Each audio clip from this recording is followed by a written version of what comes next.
Halo YouTube, nama aku Dian dan di video kali ini aku bakal ngebahas film bertema luar angkasa dengan judul Stowaway yang rilis pada tahun 2021. Film ini bergenre science fiction, thriller, dan drama yang dibintangi oleh Anna Kendrick sebagai pemeran utama. Dan biar nggak penasaran, kita langsung aja ke ceritanya.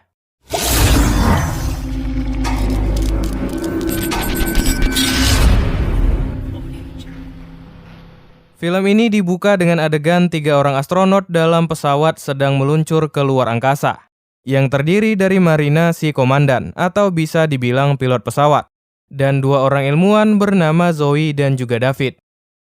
Kemudian setelah sukses keluar dari atmosfer bumi, pesawat mereka pun bergabung dengan sebuah pesawat besar lain, yaitu sebuah pesawat yang akan membawa mereka ke planet Mars.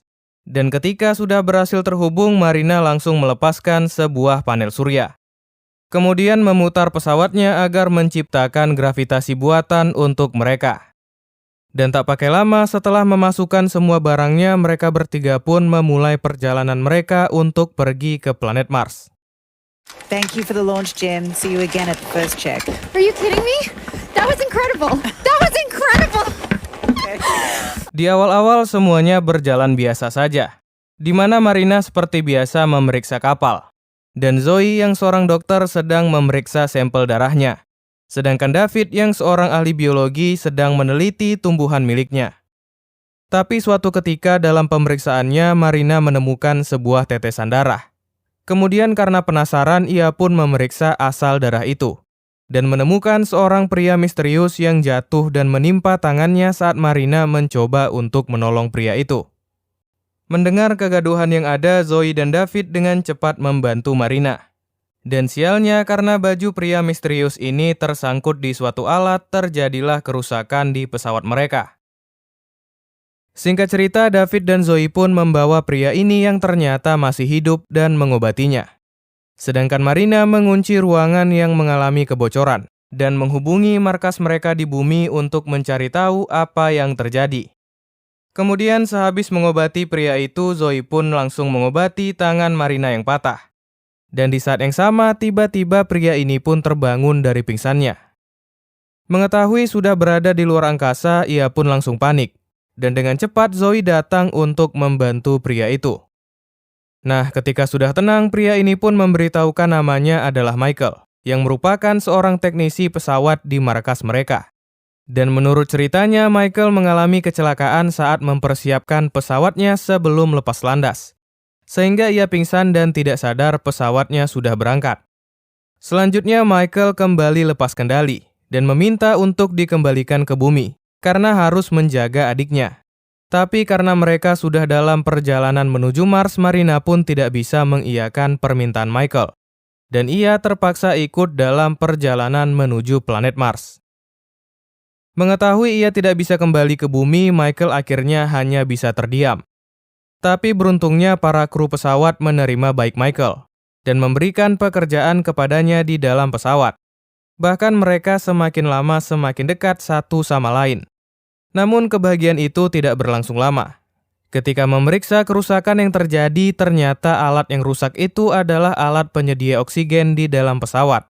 Dan tanpa alat itu mereka tidak akan mendapatkan oksigen sama sekali. Mengetahui hal ini, Marina sebagai komandan berusaha tetap tenang dan hanya memberitahu David. Kemudian dalam pembicaraan mereka ini, Marina juga meminta David untuk menggunakan tumbuhan yang ditelitinya agar menghasilkan oksigen. Awalnya tentu saja David tidak setuju, karena semua tumbuhan itu adalah hasil penelitiannya selama bertahun-tahun yang akan digunakan di Mars. Commander, this research is years of my life. We both know how important it is. Tetapi karena keadaan darurat, David akhirnya mau tak mau mengorbankan semua penelitiannya. Kemudian dengan alat seadanya, ia pun mengembangbiakan suatu tumbuhan untuk suplai oksigen mereka. Namun nasib sial kembali terjadi. Tidak lama setelah melakukan rencananya, setengah dari tumbuhan itu akhirnya mati, yang membuat rencana mereka gagal. Karena hal ini, Marina pun putus asa meminta bantuan kepada markasnya dan mendapatkan sebuah saran yang cukup berat. Nah, ketika berkumpul dengan David dan Zoe, Marina akhirnya memberitahukan keadaan yang sebenarnya kepada Zoe. Di mana karena alat penghasil oksigen rusak, oksigen di pesawat itu hanya bisa digunakan untuk 3 orang saja, yang akan bertahan sampai mereka tiba di planet Mars. Dan kabar buruknya, markas terpaksa menyarankan mereka untuk mengorbankan Michael, sehingga mereka dapat hidup. We can't make it to Mars with Michael on board. We'll end up asphyxiating on carbon dioxide a few weeks before we land. Mendengar hal ini, perdebatan pun langsung terjadi, di mana Zoe tidak setuju dengan keputusan itu, dan bersikeras untuk mencari cara yang lain. Dan karena melihat Zoe yang terus menolak, Marina pun akhirnya luluh.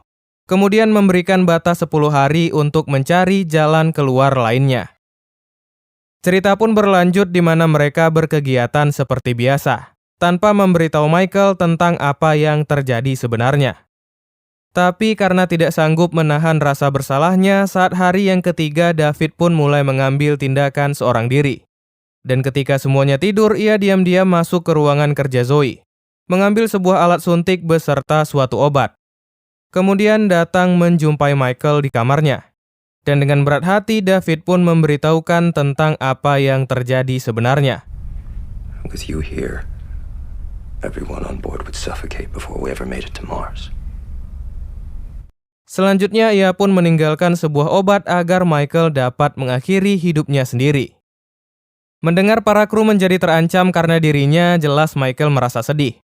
Dan dalam kesedihannya, ia pun menghubungi adiknya untuk terakhir kalinya. Namun saat akan bunuh diri, Zoe melihat Michael dengan alat suntik itu, dan langsung kembali membujuk Michael untuk tidak bunuh diri dan mencari jalan keluarnya bersama-sama. Mengetahui ulah David kepada Michael, Zoe pun langsung mendatangi David, dan mereka pun akhirnya berdebat hebat, sampai membuat David marah besar. Hingga suatu ketika saat mereka berkumpul kembali, entah bagaimana tumbuhan David yang menghasilkan oksigen tidak bisa bertahan. Sehingga oksigen yang awalnya cukup untuk 3 orang menjadi cukup hanya untuk 2 orang saja. Karena hal ini, mereka pun merubah rencana semula yang ingin mengorbankan Michael dan mencari jalan keluar lain. Nah, dalam diskusinya mereka pun menemukan suatu cara yang sangat berbahaya, yaitu untuk pergi ke bekas roket pesawat mereka yang berada jauh di luar pesawat. Dengan resiko mereka bisa saja terlempar ke luar angkasa, atau bahkan merusak panel surya yang memasok listrik ke dalam pesawat. Namun karena tidak punya pilihan lain, mereka terpaksa melakukan hal ini. Dan tak pakai lama, Marina langsung mengirim Zoe dan David untuk melakukan tugasnya. Dengan perlahan-lahan mereka keluar pesawat dan memanjat melintasi sebuah besi panjang yang menghubungkan pesawat mereka dengan roket yang berada di sisi lainnya. Kemudian ketika sampai di pertengahan, gravitasi pun mulai menghilang. Dan mereka dengan hati-hati melewati panel surya agar tidak merusaknya.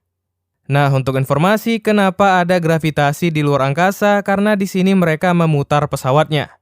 Jadi di setiap ujung pesawat terdapat gravitasi kecuali di tengah, tepat di mana panel surya berada. Oke, kembali ke cerita. Setelah melewati panel surya, mereka pun sampai di roket bekas yang sudah tidak digunakan. Kemudian dengan perlahan Zoe turun menggunakan seutas tali memeriksa sisa-sisa oksigen di sana dan memindahkan oksigennya ke tabung yang diberikan oleh David. Sialnya, ketika memindahkan oksigen ke tabung kedua, tiba-tiba alarm berbunyi yang memberitahu tentang badai matahari yang menuju ke arah mereka. Ya, bisa dibilang badai ini sejenis radiasi yang sangat berbahaya dari matahari. We're getting a solar storm warning. Abort EV1, abort EV2. Oh God.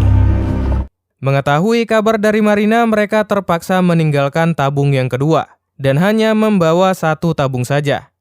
Kemudian dengan terburu-buru kembali ke pesawat untuk berlindung. Naas karena tergesa-gesa, Zoe yang membawa tabung oksigennya tidak bisa berhenti saat menuju pesawat, karena ia terlambat memasang tali pengaitnya. Sehingga ia terjatuh dan kehilangan tabung oksigennya yang sangat berharga. Singkat cerita, ketika sudah masuk ke dalam pesawat, suasana pun menjadi tegang.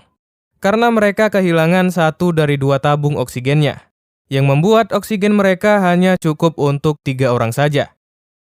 Mengetahui hal ini, Michael pun bersedia untuk mengorbankan dirinya, guna mengambil satu-satunya tabung oksigen yang tertinggal di dalam roket sebelum oksigen di pesawat mereka habis.